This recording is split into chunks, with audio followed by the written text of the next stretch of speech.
En el nombre del Padre, y del Hijo, y del Espíritu Santo. Amén. Queridísimos oyentes, a continuación escucharán una meditación de un texto de uno de los padres de la Iglesia.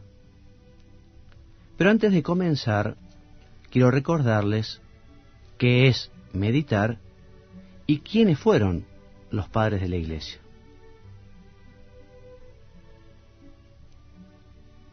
La meditación es una forma de oración, una manera de hablar con Dios. Los comentarios que escucharán quieren convertirse en una ayuda para que puedan comunicarse con el Señor en una charla filial, cercana y cariñosa. ¿Y quiénes fueron los padres de la Iglesia?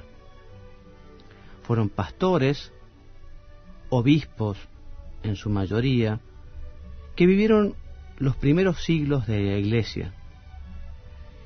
Y ellos, en su predicación, en su enseñanza, en sus escritos, tuvieron que dar respuesta a cuestiones y dificultades morales y teológicas en ambientes muchas veces convulsionados por persecuciones, conflictos internos, por herejías y cismas. Y ustedes dirán, ¿y por qué puede ser conveniente meditar con textos de los padres de la Iglesia? Te voy a responder con la instrucción sobre los padres de la Iglesia en la formación sacerdotal, un documento de la Congregación para la Enseñanza Católica. Este documento nos dice que los padres de la Iglesia son testigos privilegiados de la tradición de la Iglesia. También que los padres fueron intérpretes de la Sagrada Escritura. Los padres tuvieron una ciencia teológica extraordinaria, fueron maestros de vida espiritual y apostólica. Y también los padres de la Iglesia fueron santos y sus escritos constituyen un verdadero tesoro para la Iglesia. Por estos motivos, comencemos nuestra meditación hoy con una oración introductoria que dice así: por la señal de la Santa Cruz de nuestros enemigos, líbranos, Señor Dios nuestro, en el nombre del Padre, y del Hijo, y del Espíritu Santo. Amén.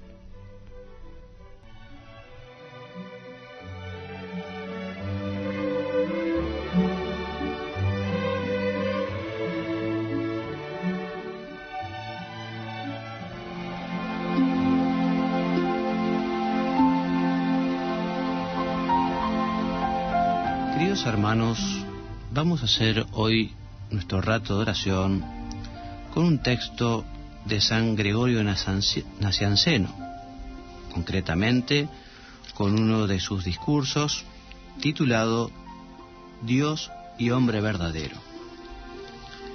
San Gregorio nació en el año 329-330 en Asia Menor, en la Capadocia, cerca de Nacianzo.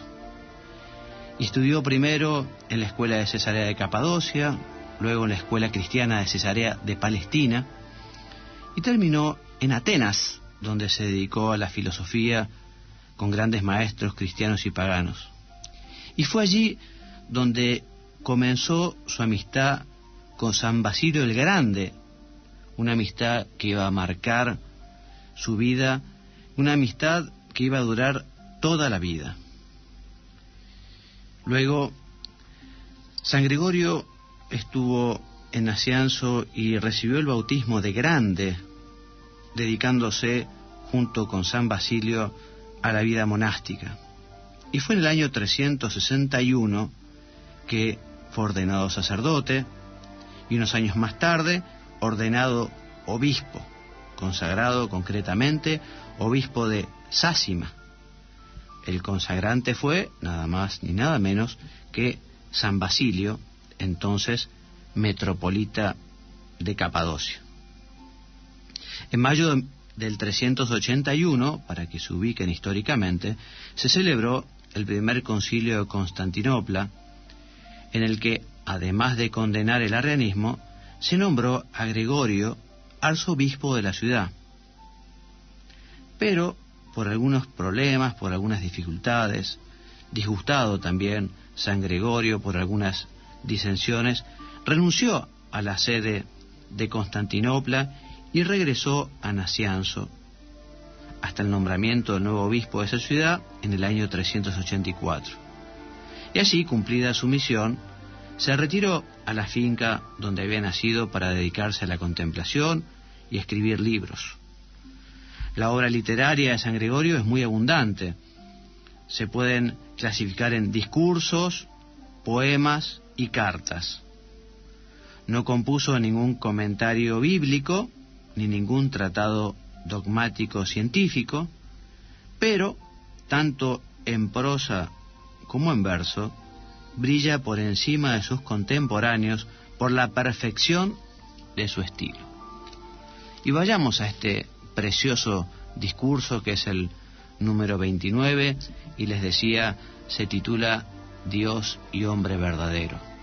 Es un verso en el que va mostrando cómo efectivamente Jesús actúa como Dios, porque es Dios, y actúa también como hombre, porque es verdadero hombre. Y dice San Gregorio: fue envuelto en pañales, pero al resucitar arrojó las vendas de la sepultura. Fue inclinado en un pesebre, mas después fue celebrado por los ángeles, señalado por la estrella y adorado por los magos. ¿Por qué te maravillas de lo que has visto con los ojos?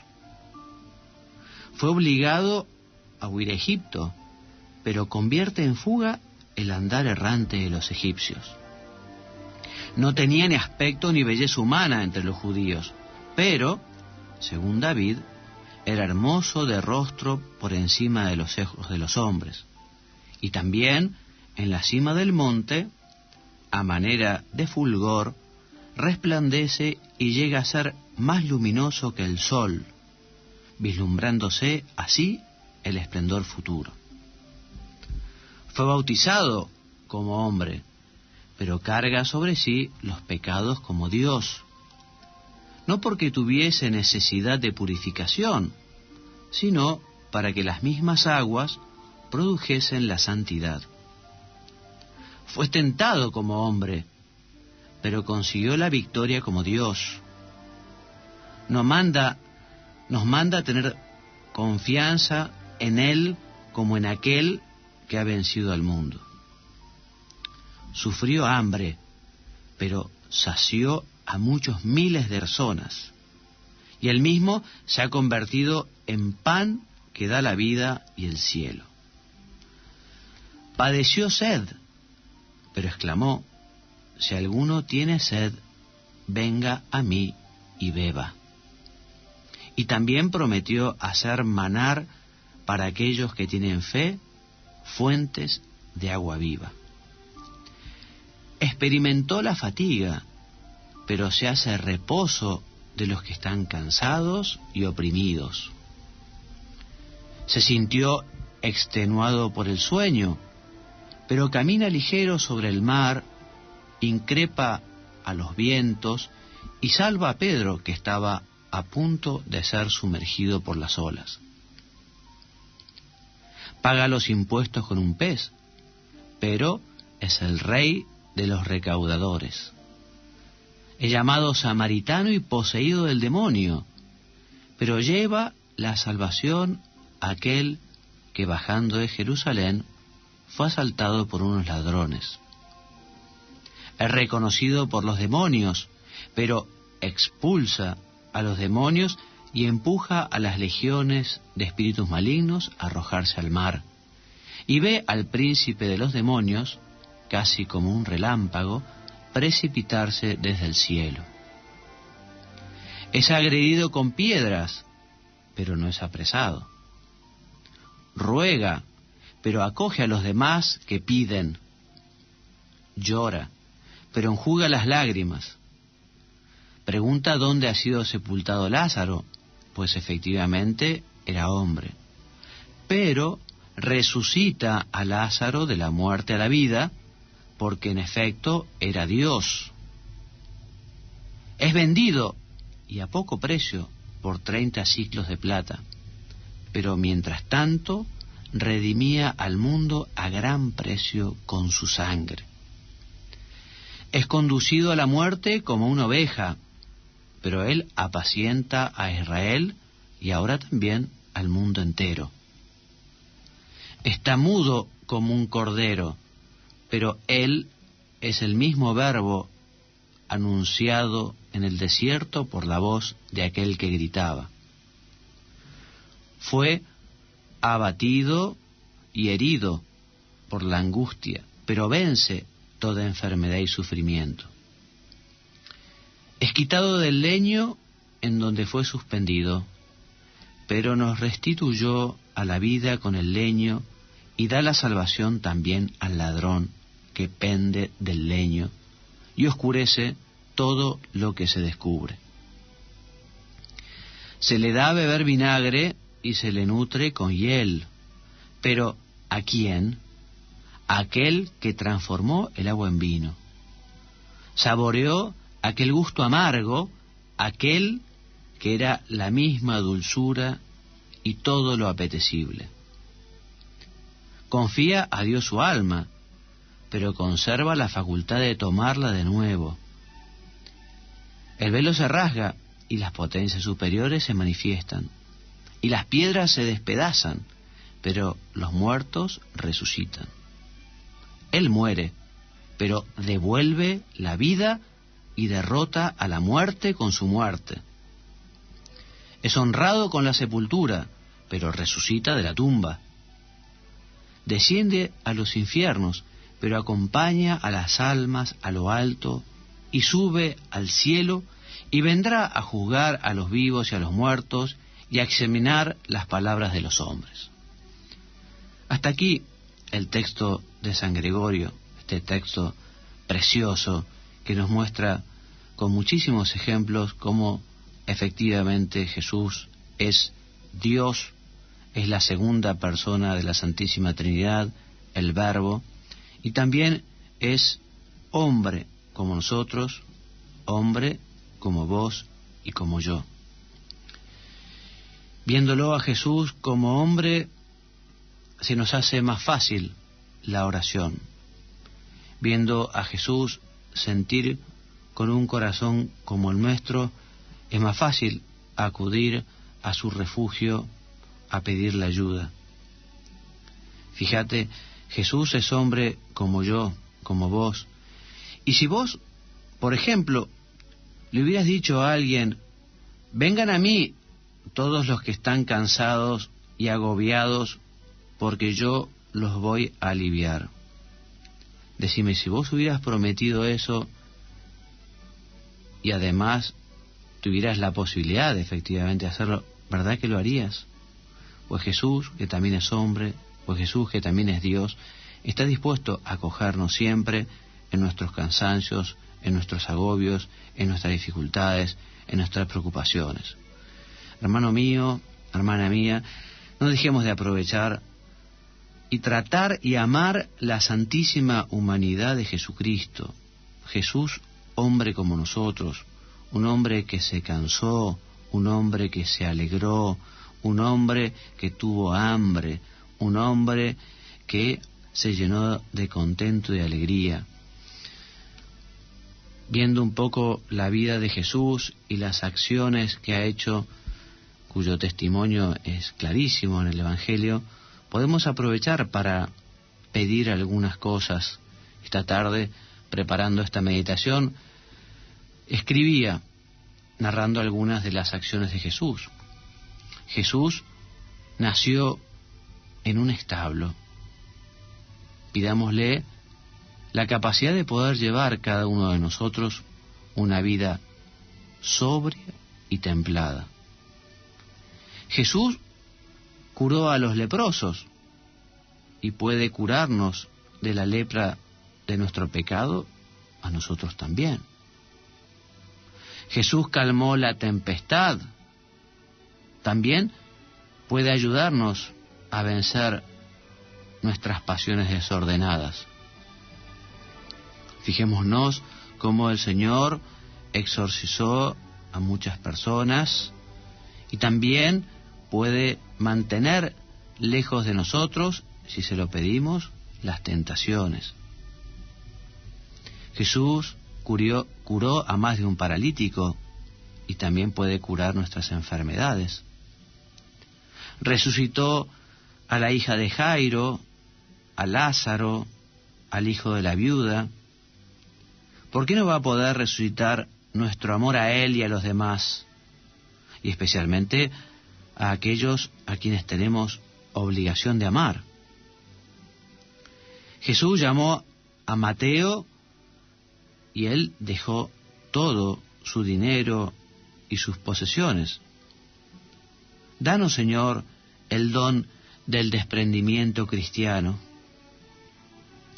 Jesús devuelve la vista a los ciegos y puede ayudarnos a no mirar mal a nada, a nadie ni a nada, ni nada ni nadie, que siempre nuestra vista esté purificada, que siempre miremos bien, miremos con los ojos de Jesús, miremos con amor. El Señor aguantó las calumnias, las mentiras, los chusmeríos. También puede fortalecer nuestra paciencia ante las maledicencias.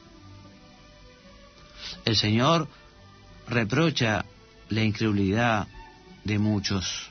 Pidámosle a Jesús que fortalezca nuestra fe. El Señor da en muchas oportunidades gracias a Dios Padre. Imitémoslo nosotros y seamos agradecidos con Él. Jesús sembró la buena semilla. Procuremos nosotros preparar la tierra de nuestro corazón para que ésta pueda germinar. El Señor también entregó aquellos talentos que debían multiplicar los operarios. Nosotros procuremos trabajarlos para conseguir multiplicarlos y así conseguir también la felicidad y la alegría del Señor. Jesús multiplica los panes y los pescados y también puede resolver tus problemas económicos. El Señor sale a buscar la oveja que se perdió. Podemos imitarlo en el apostolado de la confesión. El Señor nos recomienda que vivamos la corrección fraterna. Nosotros no critiquemos mal a nadie y cuando corresponda, corrijamos con caridad y fortaleza. El Señor nos dice que el perdonar es esencial en su Evangelio. Señor, danos un corazón como el tuyo.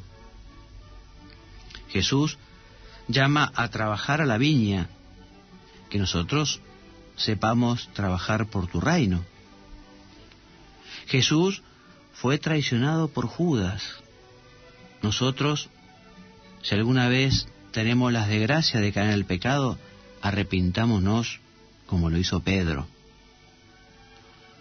Jesús nos deja la Eucaristía. Visitémoslo frecuentemente. Él nos espera en el sagrario. El Señor agoniza en el huerto por nuestros pecados. Fomentemos el dolor por nuestras traiciones. Jesús es coronado de espinas. Sepamos aceptar las insidias de los demás. A Jesús también lo vemos en el desierto rechazando las tentaciones. Nosotros aprendamos a no ponernos nunca en ocasión próxima de pecado grave. El Señor luego predica la buena nueva, la buena noticia. Hagamos nosotros ese apostolado con nuestros parientes y amigos cercanos. Jesús, dice el Evangelio, habla con el Padre en lugares solitarios. También nosotros procuremos buscar buenos lugares para hacer la oración. Jesús no fue profeta en su tierra. Nosotros podemos aceptar las humillaciones familiares cuando vinieran. El Señor sufrió la muerte de Juan el Bautista y de Lázaro. Nosotros busquemos consuelo en el corazón de Jesús cuando lo necesitemos. Jesús bendice a los niños. Fomentemos entonces esa vida de infancia espiritual que es tan importante para el cristiano. Jesús llama al joven rico. Nosotros seamos generosos con nuestras pertenencias. Jesús maldice la higuera estéril. Procuremos dar muchos frutos de santidad y apostolado. Jesús echa a los mercaderes del templo. Desalojemos toda impureza de nuestro corazón. Alaba la ofrenda de la viuda en el templo. Nosotros, ustedes, sean generosos en la limosna, en la parroquia, los domingos. Jesús celebró la última cena. Participemos nosotros en la misa con amorosa devoción. Jesús es juzgado inicuamente. Defendamos los derechos de Dios siempre que podamos. Jesús subió a los cielos. Señor, prepáranos un lugar junto a vos cuando nos quieras llamar. Terminamos así nuestro rato de meditación, nuestra oración, nuestra charla con el Señor. Invoquemos a la Virgen nuestra Madre, la madre de un hijo que quiso tanto y que quiere tanto. Madre nuestra, Virgen María, enséñanos a tratar a la humanidad santísima de Jesús. Ayúdanos a quererla con un corazón como el tuyo, y que este camino nuestro hacia el encuentro con el Señor termine el día que Él nos llame, confundiéndonos en un abrazo muy fuerte a Jesús, que lo hemos buscado tanto aquí en la tierra. Madre nuestra, que lo consigamos encontrar eternamente en el cielo. En el nombre del Padre, y del Hijo, y del Espíritu Santo. Amén.